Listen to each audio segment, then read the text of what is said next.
আসসালামু আলাইকুম রহমতুল্লাহি ওবরাকাতু।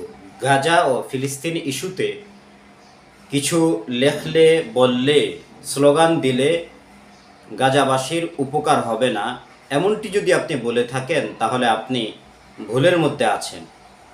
মিছিল, মিটিং, স্লোগান, অবরোধ, বিভিন্ন প্রক্রিয়ার মাধ্যমে যে ফিলিস্তিনের পাশে আমরা দাঁড়াচ্ছি বা সন্ত্রাসী জঙ্গি ইসরায়েলের বিরুদ্ধে যে আমরা স্লোগান দিচ্ছি, এটাও একটি জিহাদের প্রকার। আপনি যদি বলেন যে এই জিহাদ করে তো গাজাবাসীর কোনো উপকার হচ্ছে না, তাহলে যেটার মাধ্যমে উপকার হচ্ছে সেটা করেন না কেন? ইসরায়েলি পণ্য বর্জন করে না কেন মুসলমান? রমজান মাস, সেখানেও তো আমরা কোকা কোলা দিয়ে ইফতারি করি। আবার অনেকে ফতুয়া দেয় যেটা তো ইসরায়েলি পণ্য না। ঠিক আছে, মানলাম ইসরায়েলি পণ্য না, আমেরিকান পণ্য, কিন্তু আমেরিকা তো ইসরায়েলকে এখান থেকে পার্সেন্টেজ দিচ্ছে তো পার্সেন্টেজ। ইসরায়েলি আরও যত পণ্য আছে সেগুলো যদি বর্জন করা হয়, পৃথিবীর সমস্ত মুসলমান যদি ইসরায়েলি পণ্যগুলো বর্জন করে, তাহলে যুদ্ধ বন্ধ করার জন্য মুসলমান যাতে নিধন না করে, এই জঙ্গিরা, সন্ত্রাসীরা, এই হায়নার বাচ্চারা যাতে করে মুসলমানদের উপর আক্রমণ না করে, এটা আর তাদেরকে বলতে হবে না।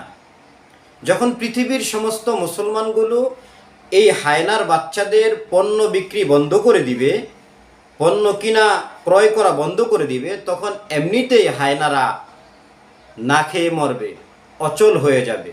বারুদেরও টাকা থাকবে না, অস্ত্রেরও টাকা থাকবে না, আর আক্রমণও করতে পারবে না।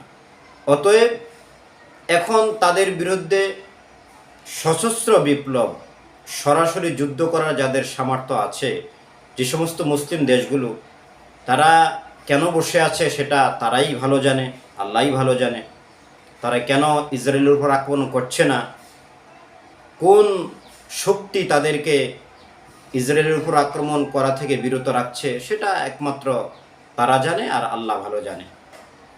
তো আমাদের যাদের সশস্ত্র বিপ্লব করার সামর্থ্য নেই, আমরা যারা সশস্ত্র বিপ্লবের সামর্থ্য রাখি না, আমাদের তো উচিত আমরা প্রত্যেকে যার যার স্থান থেকে ইসরায়েলের বিপক্ষে, হায়নাদের বিপক্ষে, মুসলমানদের পক্ষে, মানবতার পক্ষে দাঁড়াবার জন্য।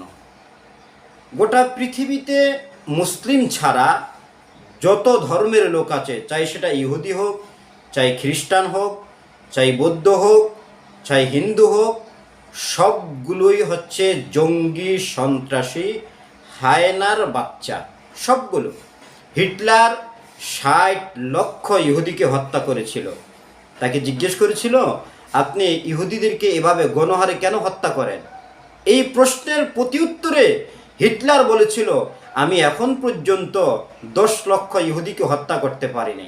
কই পৃথিবীর কোনো সাংবাদিক, কোনো মিডিয়া, কোনো রাষ্ট্রপ্রধান, কোনো রাষ্ট্রনায়ক, কেউ তো আজও পর্যন্ত হিটলারকে জঙ্গি, সন্ত্রাসী বলে না।